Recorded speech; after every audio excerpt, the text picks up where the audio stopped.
Salut à tous, c'est Yabel, j'espère que vous allez bien, moi ça va très bien, aujourd'hui on se retrouve pour une nouvelle vidéo, on se retrouve pour un nouveau format que j'essaye, en tout cas avec cette vidéo, voilà c'est le premier épisode qui pourra peut-être se solder par plusieurs épisodes. On se retrouve aujourd'hui pour une sorte de pour ou contre. Grosso modo, pendant quelques semaines j'ai fait des sondages dans l'onglet communauté. Voilà, j'ai fait des sondages sur des thématiques de Koh-Lanta et je vous ai demandé d'y répondre, de donner vos arguments pour ensuite voir un petit peu bien quel argument prend l'ascendant, sachant que oui voilà, enfin c'est chacun son avis, donc il n'y a pas de mauvais avis ou de bon avis. Je vais également me permettre de donner mon avis dans cette vidéo et de réagir du coup à vos avis. Bref voilà, c'est une vidéo un peu plus chill que d'habitude, voilà vraiment sans prise de tête, il faut le dire. Voilà, c'est un petit peu voilà un petit récap des sondages qui ont eu lieu dans l'onglet communauté depuis quelques semaines. Il y en a eu 4, donc on va réagir aux 4 avec du coup un timer pour chacun chacune des thématiques qui seront envisagées, qui seront étudiées dans cette vidéo.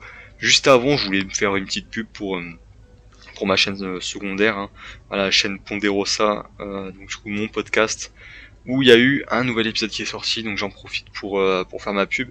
Et dans ce podcast, je vais parler notamment de mon avancée de Survivor, dans mon visionnage de Survivor, je vais parler du nouveau Mario Kart qui est sorti, je vais parler de la victoire du PSG en Ligue des Champions, et surtout, la partie la plus importante, on va dire, de cette vidéo, en plus de parler des actualités de ma chaîne YouTube, de celle-ci ou de celle que vous regardez la vidéo actuellement, eh bien, je vais essayer de me projeter sur quelle personne, quel candidat je serai dans Koh-Lanta. Voilà, c'est un petit peu une thématique qui me semble intéressante à voir. Donc, ça sera plutôt sur la fin de la vidéo, ça. Mais oui, en tout cas, dans ce podcast, du coup, j'en parle. Et je parle de plein d'autres sujets, comme j'ai dit. Donc voilà, c'est vraiment l'objectif pour moi de pouvoir parler de tout ce que je veux. C'est un peu ma radio libre, on va dire, de YouTube. Et du coup, la chaîne est dans la description. Voilà, c'est Ponderosa, le podcast de Yabeille. Et voilà, il y aura plein de vidéos. Il y en aura une qui va arriver encore vendredi. Donc, je vous dis, les gars, il y aura pas mal de vidéos. Et bah, si vous aimez, vous avez d'autres passions que Koh-Lanta, eh bien, voilà, ça vaut peut-être le détour. Et même si vous avez une passion qui est Koh-Lanta, bah, sachez que je parle de Koh-Lanta également dans le podcast. Donc voilà, en vrai, c'est un peu du contenu bonus. Et voilà, je vous invite à y aller faire un petit tour après cette vidéo. Ça coûte pas grand chose pour vous ni pour moi, donc et voilà, ça peut être une opportunité bien de découvrir une autre facette de moi, on va dire.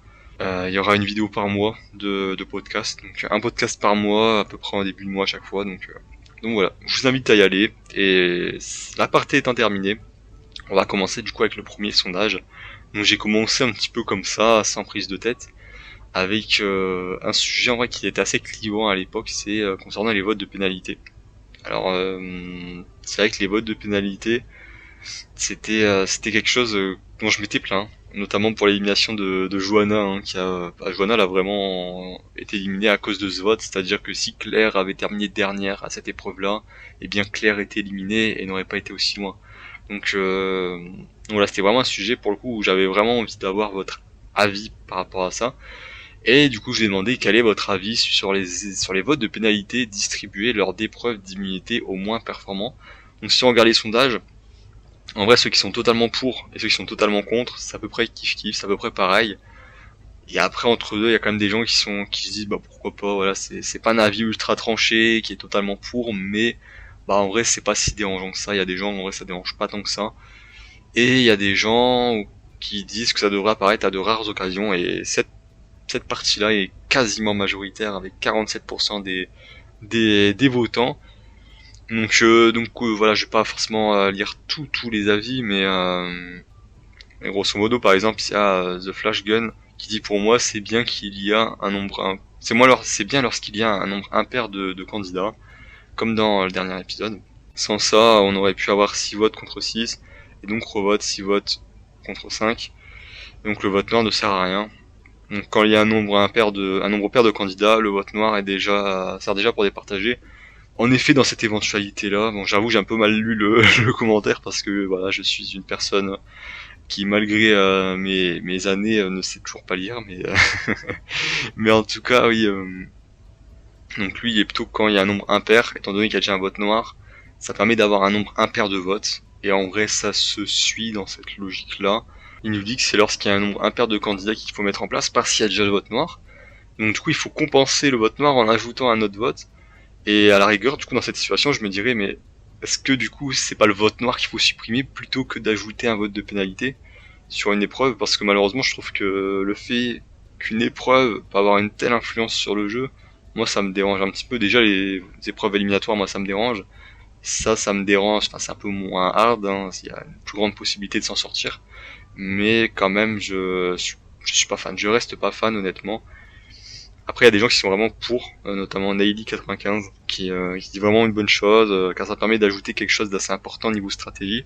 Mais je trouve que ça influence trop les votes, et donc moins de suspense pour les téléspectateurs. En effet, là pour le coup, l'élimination de Johanna, ça a vraiment influencé totalement le vote. Alors Johanna aurait peut-être été ciblée, mais étant donné qu'elle aurait pas eu un vote en plus, bah elle aurait pu s'en sortir, je pense. Après, il y a des personnes genre qui disent en début de réunification oui, mais à partir du F9, F8, je trouve que ça a trop d'impact. Donc à partir du moment où il reste 8 ou 9 candidats, ça a trop d'impact. Et en vrai, je suis assez d'accord pour le coup. À la rigueur, moi, là où je tolérerais, et c'est pour ça que je vais avancer, hein, je vais avancer déjà dans ma réponse, on va dire, où j'étais plutôt de l'équipe à dire ça ne devrait pas exister. J'étais dans les 13%. Maintenant, c'est vrai qu'il y a des moments où c'est plutôt propice à mettre des votes de pénalité, notamment à la réunification, quand on sait qu'on a eu on a eu deux conseils de réunification d'affilée qui se sont soldés par une égalité et donc une boule noire. Étant donné que le vote noir n'est pas encore présent, je pense qu'à ce moment-là, c'est pertinent de mettre ça en place. À ce moment-là. Après, lors de swap, pourquoi pas, c'est vrai que ça peut être intéressant lors d'un swap de se dire bah tiens, les personnes les moins bonnes, les moins performantes méritent d'obtenir un vote contre eux. Ça les met dans une situation délicate pour leur premier conseil en équipe. Ça peut influencer du coup les stratégies d'équipe, enfin de nouvelle équipe du coup. Donc je pense que à part à ce moment-là et à part à la réunification, ça ne devrait pas exister. Mais du coup, il y a peut-être une ou deux possibilités dans chaque saison où c'est éventuellement une possibilité de mettre ça en place. Voilà, en tout cas moi c'est ma vision des choses qui a évolué du coup grâce à ce sondage, grâce à vous.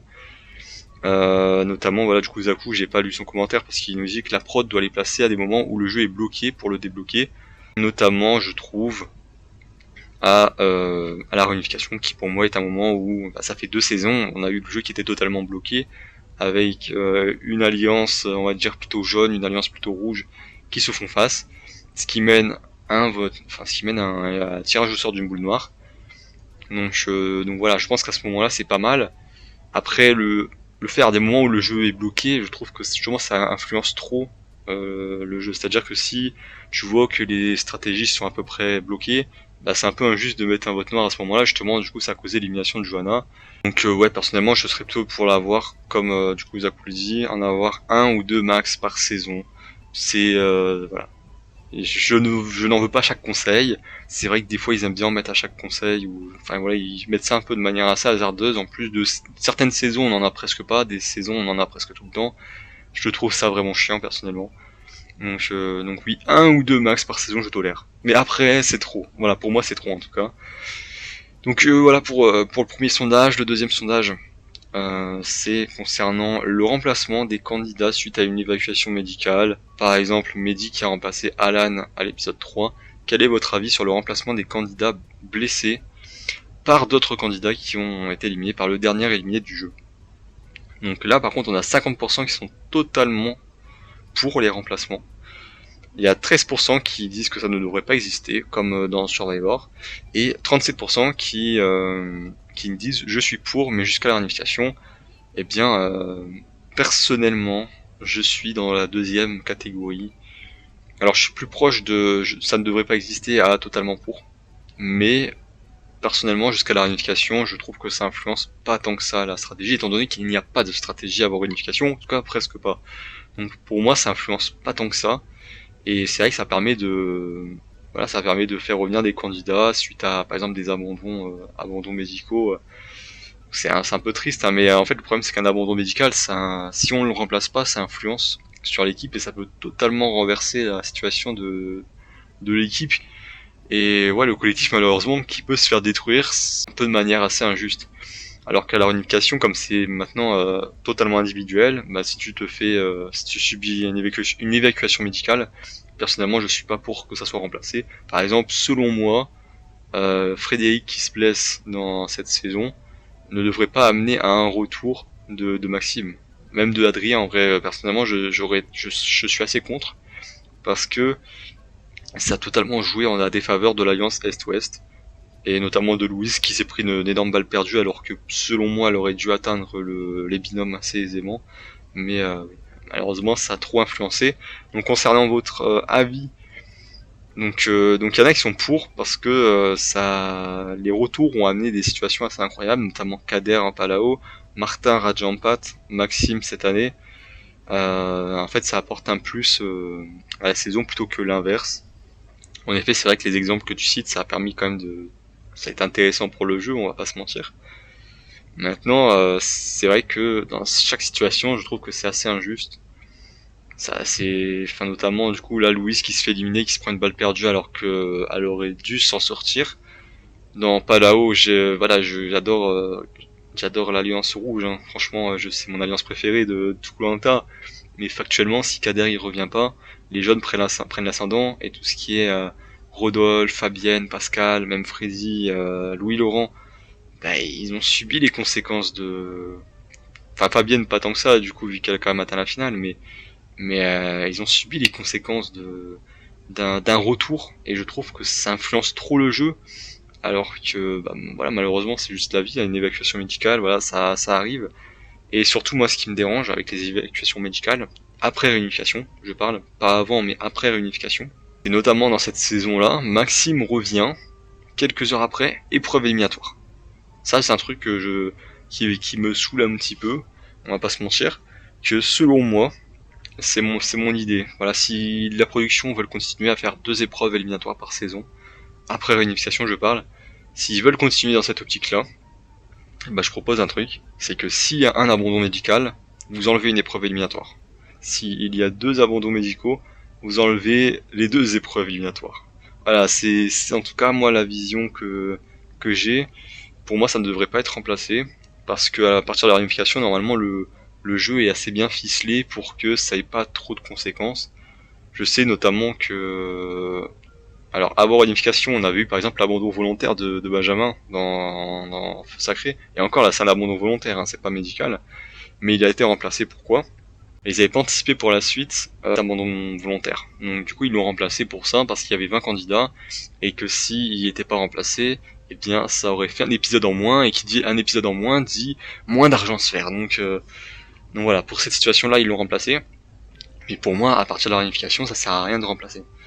Même si c'est vrai qu'on a eu des situations intéressantes avec notamment Martin, avec notamment Kader qui a renversé le jeu. Donc après il y a Anto par exemple qui dit pour, mais au lieu d'une réintégration directe, il faudrait une épreuve entre les 2-3 derniers éliminés. Donc ça c'est une éventualité, ouais, c'est vrai que c'est une possibilité. Ouais, c'est une possibilité, on va dire qu'il y a un petit peu cette notion de mérite, on va dire, à quand même revenir suite à une épreuve, mais moi personnellement, comme j'ai dit, voilà, Koh-Lanta c'est pas forcément que les épreuves, donc toujours mettre une épreuve pour récompenser quelqu'un, je trouve ça un peu chiant, même si oui, ça aurait évité la magouille de Maxime et Adrien.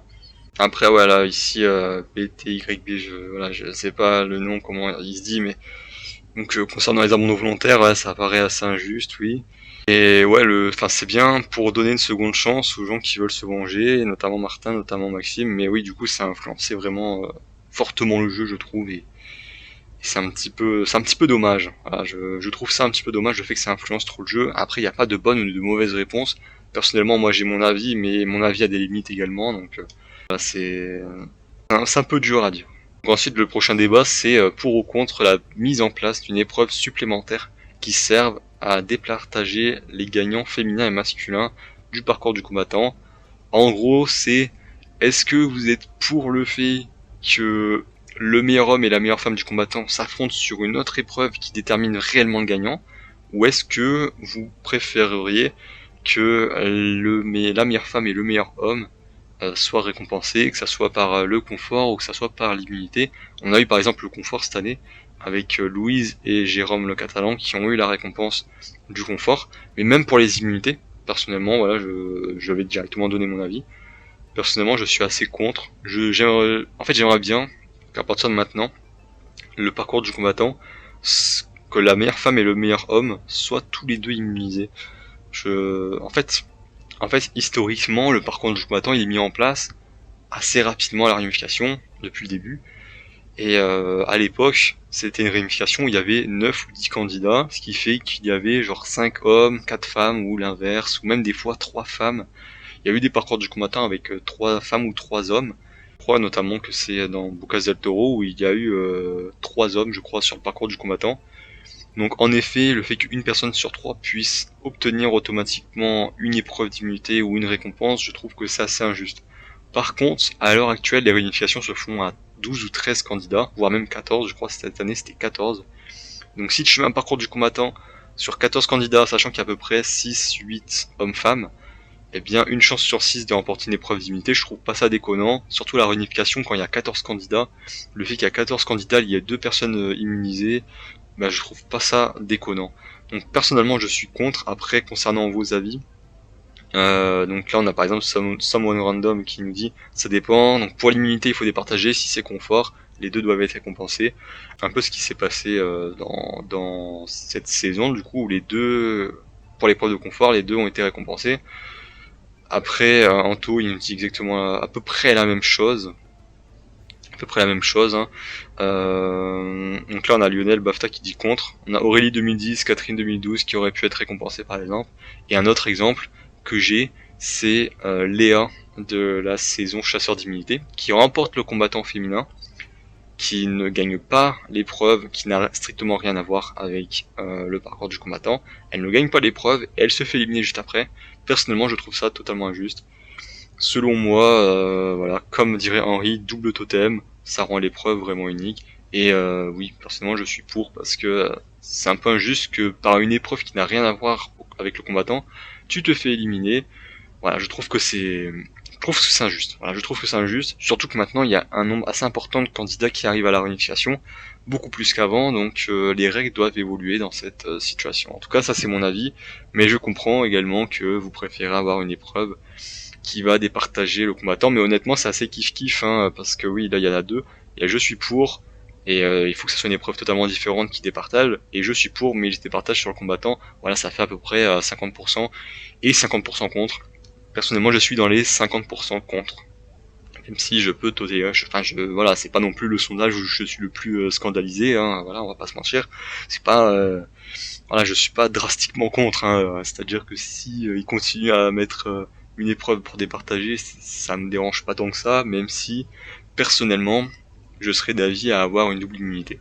Et dernier sondage de cette vidéo, c'est selon vous, est-ce que koh devrait de nouveau faire dans le futur des saisons à plus de 2 équipes, 3 ou 4? Donc là on a 15% des gens qui disent qu'il faudrait que dans chaque saison, il y ait au moins 3 ou 4 tribus. Ça doit être terminé les 2 tribus, un peu comme ce qui se passe dans Survivor, pour citer Survivor, hein, voilà, on va dire la nouvelle ère de Survivor, c'est beaucoup 3 équipes. Après, il y a des personnes qui disent oui, ça serait bien d'alterner entre 2 tribus et des fois plus, et 9% des gens qui préfèrent garder les 2 tribus. Donc ça c'est pas mal quand même, parce que mine de rien, il y a qu'une personne sur 10 qui veut garder absolument les 2 tribus, alors qu'à l'époque, voilà, ça fait même pas 10 ans que les 3 tribus, les 4 tribus existent. Ça fait 5 ans que les 4 tribus existent, et ça fait depuis 2017 que les 3 tribus existent. Donc en vrai c'est quand même quelque chose qui est bien ancré, mine de rien, dans le collectif, on va dire, voilà, qui est bien ancré chez les téléspectateurs. Donc ça fait quand même plaisir, je trouve. Et si je devrais donner mon avis, eh bien je serais dans les 76%. Alors personnellement j'aimerais bien qu'il y en ait peut-être un peu plus des saisons à 3 équipes, plutôt que des saisons à 2 équipes, parce que c'est vrai que les saisons à 2 équipes, je trouve que ça a tendance à trop brider le jeu. Après, le fait de commencer à 3 équipes, puis de continuer à 2 équipes, ça c'est un truc que j'apprécie beaucoup. Je me dis, si par exemple il y a 20 candidats, enfin 21 candidats du coup, on commence à 21 candidats, on fait 4 ou 5 épisodes, on arrive à 16 candidats, et à 16 candidats on fait 2 tribus de 8. Voilà, c'est en tout cas une vraie possibilité. Donc concernant les avis, je trouve qu'il y en a beaucoup qui sont pour alterner, on va dire. Voilà, qu'il faudrait alterner entre 2 et 3. Et ouais, notamment celui qui dit qu'il faudrait par contre que les plusieurs équipes, genre les 3 tribus, soient intégrées aux saisons All-Star, et il espère qu'ils feront ça à la prochaine édition. Et je pense que une grosse majorité des personnes souhaitent un All-Star à 3 équipes pour le prochain All-Star qui devrait arriver l'année prochaine. Après, oui, en fait, c'est surtout des avis, notamment voilà, Jacques Cheminade qui dit oui systématiquement, oui vraiment beaucoup c'est utile. Après, notamment Skywiz qui dit 3 c'est un bon compromis, ça permet de perturber les alliances déjà existantes lors du remaniement puis de la réunification. 4 ça fait un peu trop, en effet je trouve que 4 cette année, en fait, vu que voilà, enfin moi c'est quelque chose que je critique un petit peu en ce moment, c'est niveau montage. Je trouve que le montage il est pas parfait, il est pas excellent. Bien, alors 4 tribus, ça permet vraiment de voir les individualités, ça fait plaisir. Par contre, c'est vrai que il y a la période en 4 équipes de cette saison, là, de cette saison de la revanche des 4 terres, elle était pas excellente, alors que j'en ai gardé de très bons souvenirs de celle des 4 terres, mais 5 ans plus tard, je trouve que peut-être dû au montage, eh bien, c'était moins intéressant. Selon moi, 3, ouais, je trouve que 3 c'est vraiment pas mal. Surtout que si par exemple tu prends 18 candidats, tu peux faire 3 tribus, tu peux faire 2 tribus. 21 candidats, je trouve que 3 tribus de 7 c'est très bien. On a eu une saison comme ça qui est parmi les meilleures de Koh-Lanta, donc je trouve que c'est vraiment pertinent de faire ça. Mais ouais, je trouve quand même qu'ils sont assez frileux à l'idée de faire 3 tribus, hein. Ils restent assez frileux quand même. Parce qu'on a eu Cambodge, on a eu la guerre des chefs, on a eu le totem maudit, mais au bout de du troisième épisode, ça a rechangé en 2 équipes. Donc je ne le comptabilise pas réellement là-dedans. Et bah, je crois que c'est tout. En vrai, il y a eu que 3 saisons à 3 équipes, si je dis pas de conneries, à moins que j'en ai oublié une, mais de tête, il y a que 3 saisons à 3 équipes. Et pour le coup, la guerre des chefs et Cambodge, c'est des saisons qui sont plutôt bonnes, et où la réunification a été vachement ouverte. Après 4 équipes, on en a eu que 2 saisons, on a eu les 4 terres. Enfin, les 2 4 terres, on les a eu en 4 équipes. Donc voilà, en tout cas, moi personnellement je suis dans la vie ici, voilà, dans la vie majoritaire, pour un coup. Donc voilà, j'espère que cette vidéo vous aura plu. Voilà, c'est un autre format, j'espère que niveau expression, c'est un peu plus dur, on va dire, parce que c'est un petit peu de la réaction, et je suis un peu pas encore à s'habituer à tout ce qui est un petit peu réaction, à vos avis, ou même à des sondages. Bref, voilà, c'est le premier épisode, donc il faut que voilà, pour le prochain épisode, ça sera meilleur. Il y en aura sûrement un dans quelques mois. Pourquoi pas, en vrai, parce que c'est vraiment pas mal, je trouve, et ça permet du coup de vous faire participer également aux vidéos, et je trouve que c'est pas mal. Voilà, j'apprécie beaucoup l'idée. Donc voilà, c'était Yabei. Merci d'avoir regardé cette vidéo. On se retrouve du coup jeudi pour le débrief de l'épreuve d'orientation. C'était Yabei. Salut.